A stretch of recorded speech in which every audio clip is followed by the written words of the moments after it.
তারা নামাজ পড়ত, রোজা রাখত, কিন্তু একদিন তারা এমন এক চাতুরি করল যার ফলে আল্লাহ বললেন, তোমরা হীন বানর হয়ে যাও। এই গল্প শুধু ইতিহাস নয়, এটা আমাদের জন্য সতর্কবার্তা। আপনি কি প্রস্তুত শুনতে সেই ভয়ঙ্কর সত্য? নির্বাচিত জনপদ, সাগরের তীর, মাছ ধরা তাদের জীবিকা। আল্লাহ তাদের পরীক্ষা করলেন। শনিবারে মাছ ধরা নিষেধ, কিন্তু তারা চালাক। তারা বলল, আমরা তো শনিবারে ধরছি না, আমরা শুধু জাল ফেলে রাখছি, রবিবারে মাছ তুলে নেই। চাতুরি দিয়ে আদেশ অমান্য। তাদের মধ্যে কিছু মানুষ সতর্ক করল, আল্লাহর আদেশ নিয়ে খেলবেন না, এটা শাস্তির পথ। কিন্তু তারা হাসল, উপহাস করল এবং চালিয়ে গেল প্রতারণা। একদিন সকালে জনপদে হাহাকার। মানুষগুলো আর মানুষ নেই, তারা হয়ে গেছে হীন, অপমানিত বানর। কেউ চিৎকার করছে, কেউ গাছের ডালে লাফাচ্ছে, কেউ নিজের সন্তানকে চিনতে পারছে না। আল্লাহর শাস্তি এসে গেছে। এই কাহিনী এসেছে সূরা বাকারায়। আল্লাহর আদেশকে চাতুরি দিয়ে অমান্য করা যায় না।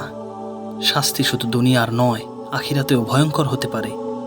সতর্কতা, তাকওয়া এবং সত্যের পথে থাকা, এটাই আমাদের রক্ষা।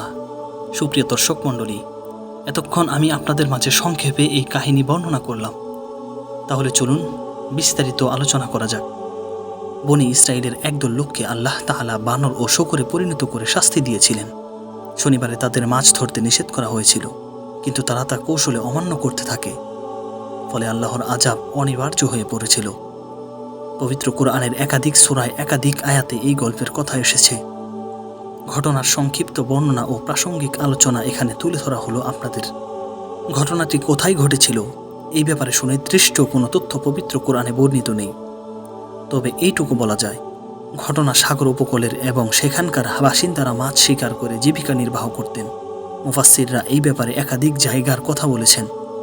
তবে প্রসিদ্ধ মত হল জায়গাটির নাম আয়লা। লোহিত সাগরের তীরেই এটির অবস্থান। সিনাই থেকে মিশর কিংবা মিশর থেকে মক্কা যাওয়ার পথ থেকে বসতিটি দেখা যেত। ঘটনার সময়কাল সম্পর্কেও কোরআনে স্পষ্ট কোনো তথ্য নেই।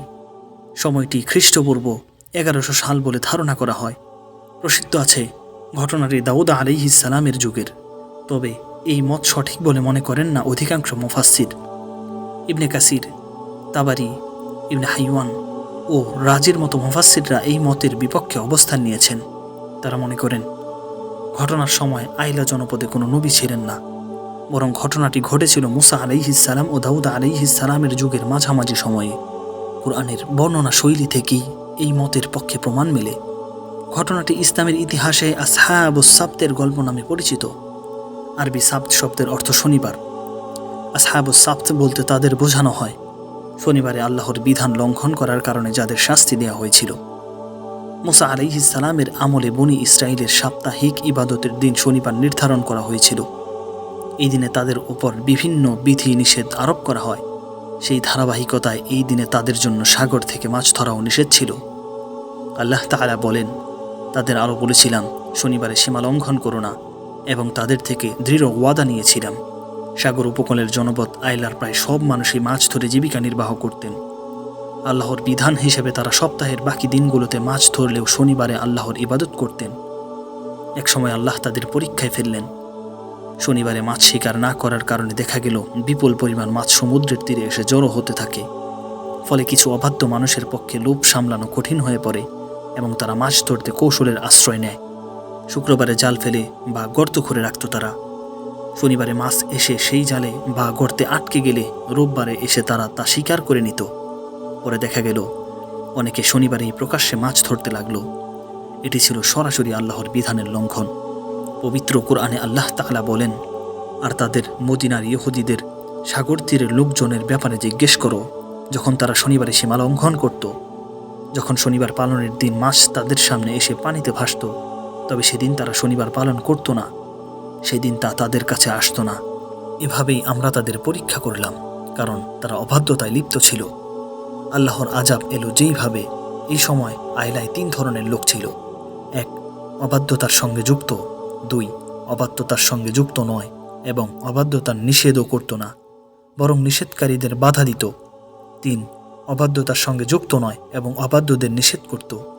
এই 3 দলের কথা তুলে ধরে আল্লাহ তাআলা বলেন, আর স্মরণ করো যখন তাদের এক দল বলেছিল, আল্লাহ তাদের ধ্বংস করবেন কিংবা কঠোর শাস্তি দিবেন। তোমরা তাদের সৎ উপদেশ দাও।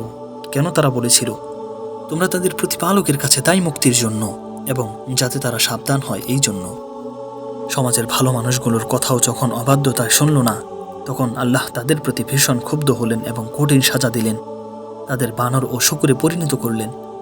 আল্লাহ তাআলা বলেন, তোমাদের মধ্যে যারা শনিবার সম্পর্কে সীমা লঙ্ঘন করেছিল তাদের তোমরা অবশ্যই চেনো। আমি তাদের বলেছিলাম, তোমরা ঘৃণিত বানরে পরিণত হও।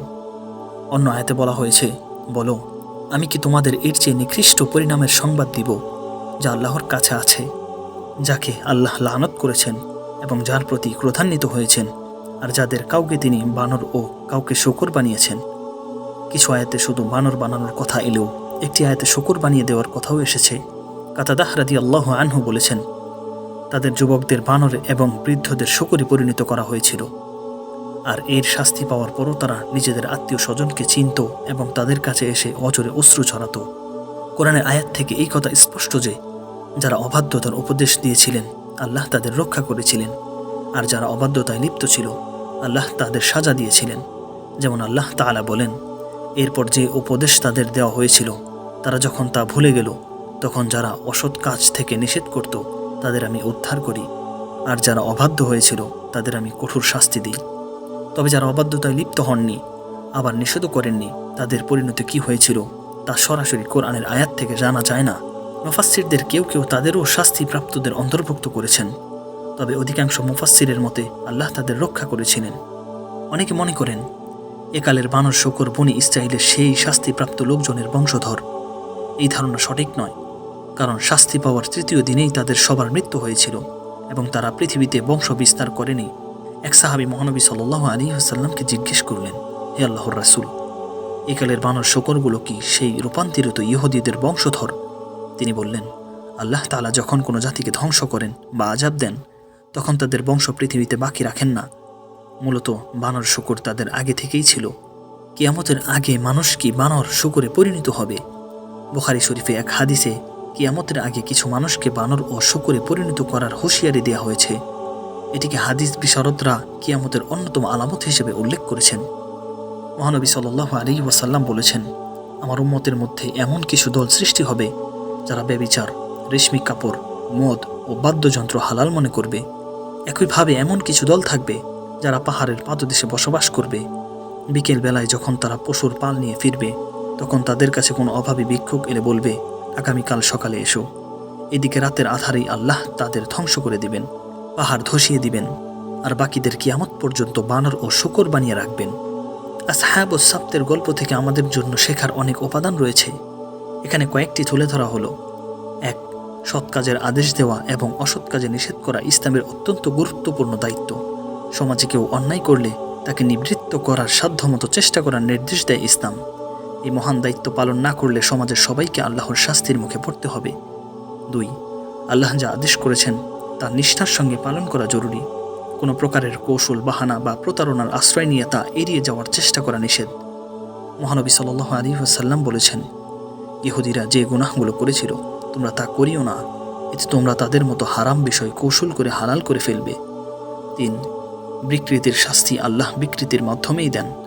তারা মহান আল্লাহর বিধান বিকৃতি করেছিল, আল্লাহ তাদের আকৃতি বিকৃতি করে বানর বানিয়ে দেন। ৪. আল্লাহ কোনো বিধান আবশ্যক করে দিলে সেই বিধানের পেছনের কারণ না খুঁজে তা পালন করাই বান্দার প্রধান কর্তব্য। আজও আমরা অনেক সময় চাতুরি করি, বাণিজ্য, ইবাদতে, জীবনে, কিন্তু এই গল্প আমাদের মনে করিয়ে দেয় আল্লাহ সব দেখেন। আপনি কি প্রস্তুত নিজের জীবনকে বদলাতে? সুপ্রিয় দর্শক মণ্ডলী, আশা করি আজকের ভিডিওটি আপনাদের কাছে ভালো লেগেছে। ভিডিওটি ভালো লাগলে লাইক, কমেন্ট, শেয়ার এবং অবশ্যই চ্যানেলটাকে সাবস্ক্রাইব করতে ভুলবেন না। ধন্যবাদ। আসসালামু আলাইকুম ওয়া রাহমাতুল্লাহ।